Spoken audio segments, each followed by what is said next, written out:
Hi everybody, I'm Bree the plant lady. And I'm Aiden. And I'm Emily the intern. I'm a junior at North Carolina State University studying horticulture with a minor in Spanish, and this is exactly what I want to do when I grow up, so I'm here for the summer. Well, I am so excited to have Emily here, and of course to have Aiden, who's been on Team Foodscape for like a decade now. And we wanted to catch you all up with a weekly garden tour. You know, we had open garden on Saturday. Thank you all for making it such a huge success. And now that that's behind us, we are jumping feet first into summer preparations. And our first thing to do is the Chelsea chop on this Phlox paniculata Bright Eyes behind me. You probably remember me saying we had 18 inches of rain in April and everything grew way bigger than it usually does. Usually we are doing the Chelsea chop in June, but this year we're doing it in May. And the reason that you do this with certain perennials and really basically anything that has like an upright growing habit, you can cut the stem in half and that'll allow the plant to divide its energy. So instead of one stalk, you'll get two. So you'll get double the amount of blooms, but you'll have a shorter plant that won't flop over with the weight of the flowers. If we were to leave this phlox as it is, once they started blooming, all of them would fall over and basically kiss the ground because they're just way too tall. And this is a phlox that is a pollinator magnet. We don't want the flowers to be on the ground because the butterflies don't like to be that low. So we're gonna just do them a favor now and do this really simple maintenance. And then we will walk you around the rest of the garden so you can see how everything looks.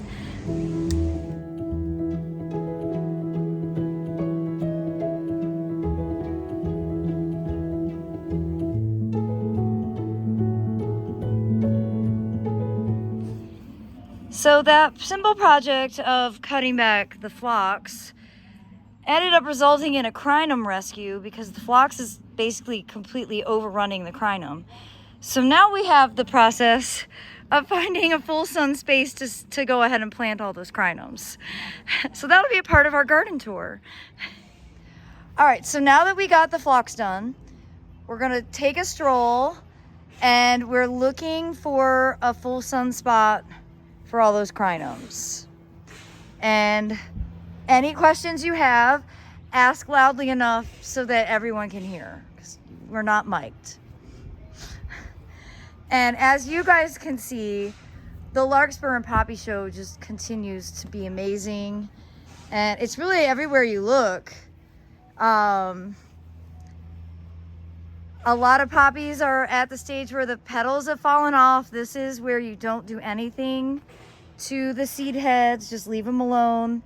You want the seeds to ripen, so just leave the poppies alone at this stage. It's going to be at least another month before they're dry, and don't worry, we will post how-to videos for collecting the seed. Of course, my goal is to teach all of you to grow out these displays and then collect your own seeds so you don't have to buy it again. And then you can share it with other people and continue to share the advice and inspire everyone. So as we make it around the north side of the property, the smell, do you smell the sweet scent? That is from the Tracheospermum, which is an Asian vine, and you can see it's growing up into the Prunus mume. I usually stay away from vines. I don't like the responsibility of managing them, but this is one that I guess I'm giving an exception to. I hope I don't regret it. And we did get a lot of stuff cleaned up in time for the open garden. So you'll notice that the Rudbeckia lanceolata is all trimmed. We got this mulched. We've got some penstemons in bloom over here, or just about to bloom. This is kind of a funny little like native, non-native combination of perennials. And the goal over here is to eliminate the open mulch space. So a lot of the perennials that are left over from the plant sale, we're gonna pop into pockets here because I think the ground looks better covered in plants, you know, and it's less maintenance overall. And I did want to showcase these echinacea growing in way more shade than sun. This is Echinacea purpurea, the straight species, seed grown, and it's this whole patch. You can see some are blooming over here. And you know, this is surrounded by trees. It's under a live oak, and it's really amazing how they've naturalized, how well they do. I'm amazed that the deer aren't eating these, and I hope I didn't just jinx myself by saying that out loud. But I do want to encourage people in the Southeast to consider some of these Midwest native plants to be better for a more shady location, because they do better with a little bit, frankly, they do better not in North Carolina full sun. I don't know how else to say it. The sun here is really intense, and a lot of these plants they definitely look better. They're taller, they're healthier, and they're self-seeding in an environment that is really contrary to where I thought that they would really want to grow. Well, as you can see, the carrots, again, in way more shade than sun, look absolutely enchanting. I think this was one of the most popular sections during the open garden. And everybody is just fascinated that these are carrot flowers. They are. And again, this is where they've chosen to live. Now, today's a big day for David. He's getting a lift in the garage, so he has all of his toys out in the front yard. And of course, this is sort of an extension of the car show from Saturday. We had a nice collection of automobiles on display in the garden for the people who weren't interested in the plants. Now, you guys notice this. This is the same plant that we just cut back. This is Phlox paniculata bright eyes. But out here where it gets like baking full sun, doesn't get any irrigation ever, it gets like no care whatsoever, it's half the size. You see it? But what's really interesting is, look, it's already getting powdery mildew, and it's only May.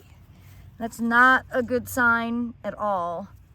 But this doesn't need the Chelsea chop because it's not so tall. So it's kind of a really interesting thing to see how plants perform differently in different parts of the garden. As we come up here along this shrub border, I don't usually show this off, but the Silene cornaria looks so nice.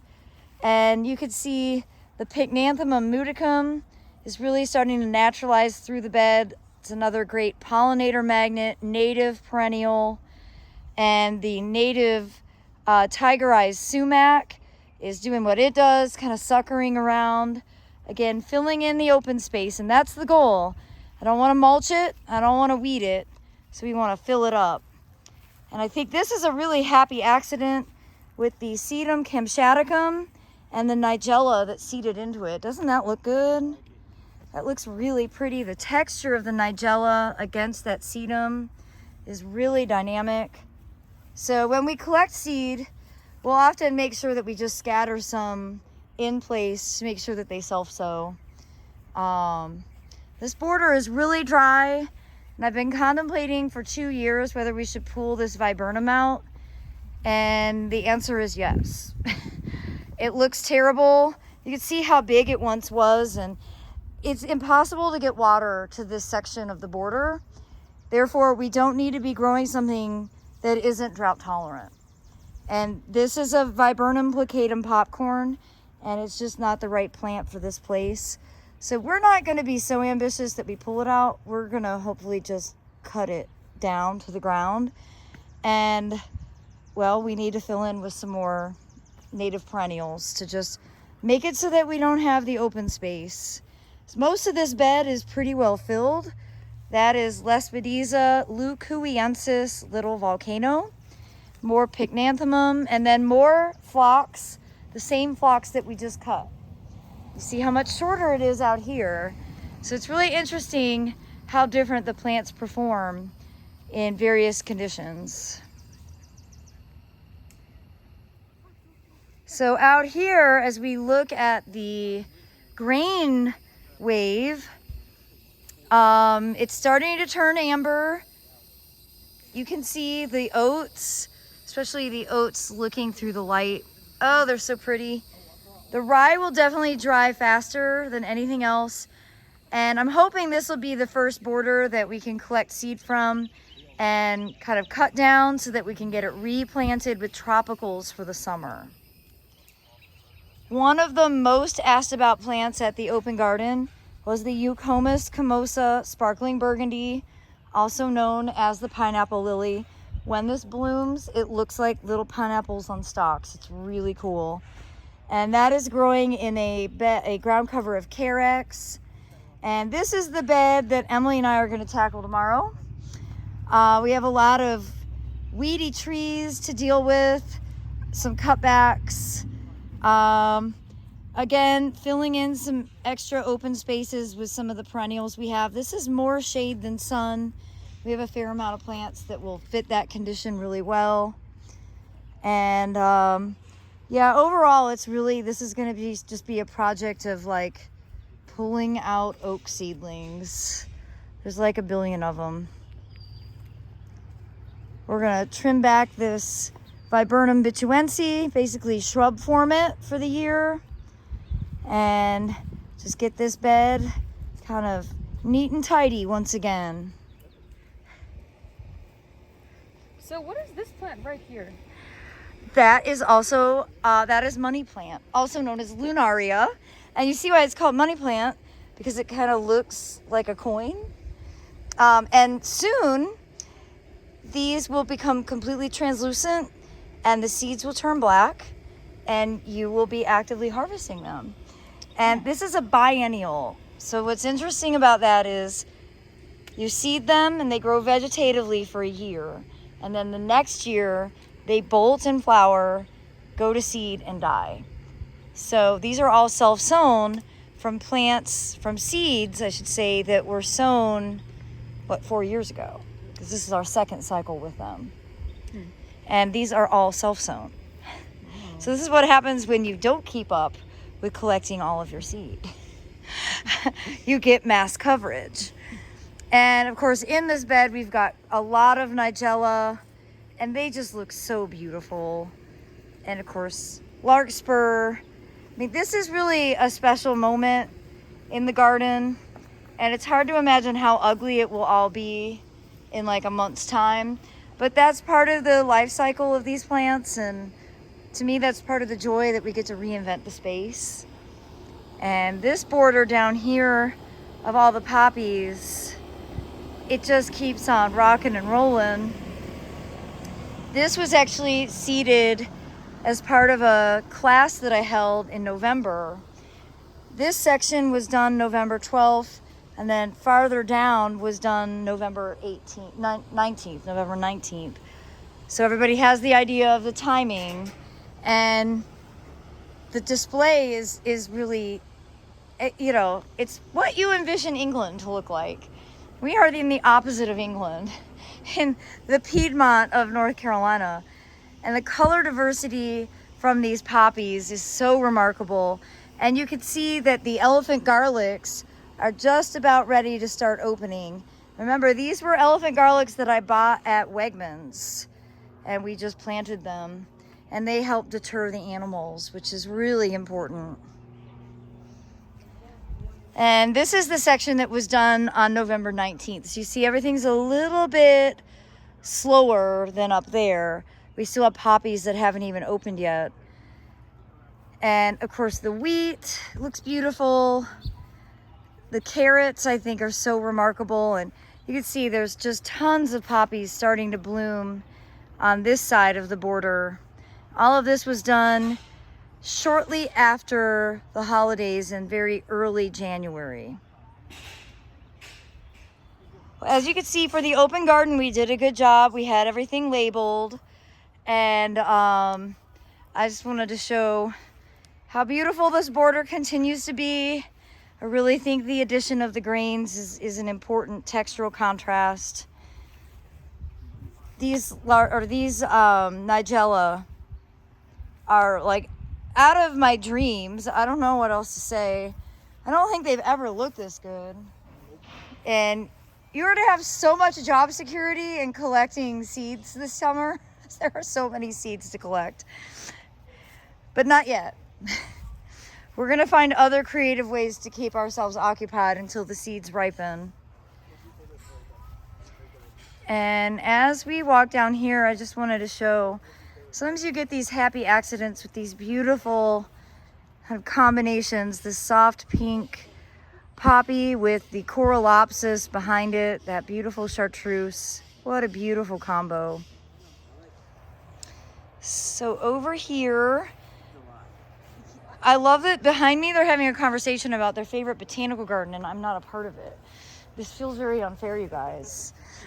What did you say? What did you say? We're talking about our favorite plant or the favorite part of your garden. Oh, of this garden. Yeah. Oh, I want to know. We haven't decided yet. There's too many. We'll let you know when we do make a decision. Okay, all right, that's fair. But I also want to know what your favorite botanical gardens are. I mean, I know that's a loaded question, but like to me, the easiest is to J.C. Ralston Arboretum. It's home. It's something we can all learn from because it's the environment that we live in. I just think the Ralston Arboretum is amazing. I haven't found a botanic garden I didn't like, so we'll definitely take some field trips this year because we have a lot of gardens in the state that deserve to be visited. Now, walking through here, we have a lot of plants to put in the ground. We've stashed away some containers. This will be what we plant tomorrow. It's just, I don't know what to say. It's so exciting at this time of year. It's like one of those things you have to enjoy it in the moment because this moment is fleeting and it'll be over soon. I wanted to show you Riveting Rosie Magnolia. This is one that I got from Dr. Kevin Paris at Spartanburg Community College. I believe it was named by Dr. Durr. And look at that amazing flower. It's a hybrid magnolia. I don't really know its lineage. And we need to find a place to put this in the ground as well. You guys, we just walked all around. We didn't find anywhere to put those crinums. We're not doing our job very well. And show you in here where all these pots got replanted last week. Now, I'm not sure exactly what's going on with this tomato. It's the only one that looks this way. You can see the leaves are kind of brown and I don't know what's going on. I swear tomatoes just keep you guessing. But everything else looks really terrific. We have to start working on keeping the tomatoes actually in their cages so that they will behave properly.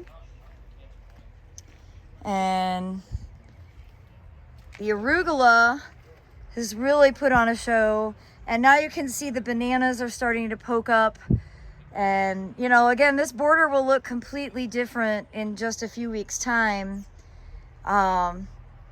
So be sure to subscribe to stay in the loop to see how the garden evolves over the course of the summer.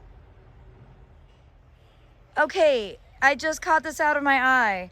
I purposely left this wheat last week because it looked so beautiful. Look, the birds have found it and they've eaten it all. They've completely devoured all of the wheat seed that I was saving to harvest. So, I mean, I'm not offended by that. I want to feed the birds. But like, I redid all of these pots just a few days ago and left it because the wheat looked so perfect. And, well, nature took its course. So there you have it, everybody. Grow grains to feed the birds. And you won't have to buy bird seed. These are really cool right here. Are these edible? I know you eat the leafy part of kale, but how about the pods? So I think when the pods are young, you can eat them. But at this stage, and actually this may be the first thing you start to harvest, they are starting to ripen, and probably the birds are the ones that are doing this. You see the tiny black seeds? And so I will probably have you start collecting seed from these. We will have about 20 billion seeds from these two plants. So we should have kale available in the fall, everyone. I don't think I've ever had kale grow this big. Have you seen kale this large? Never.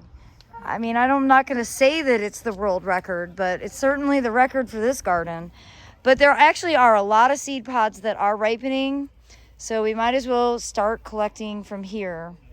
So that's good.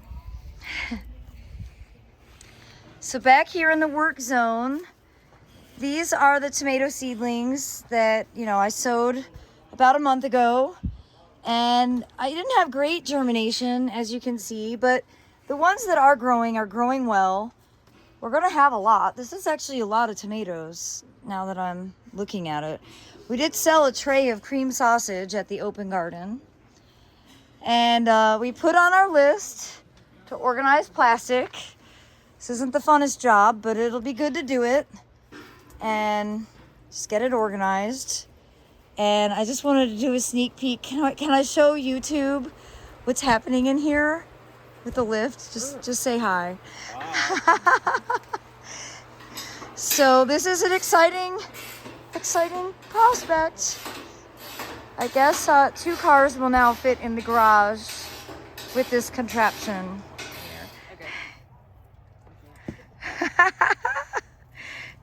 So we've decided, everybody, we're just going to go ahead and pot up the crinum in some soil cube, stash them with the other tropicals that are staged for the front bed.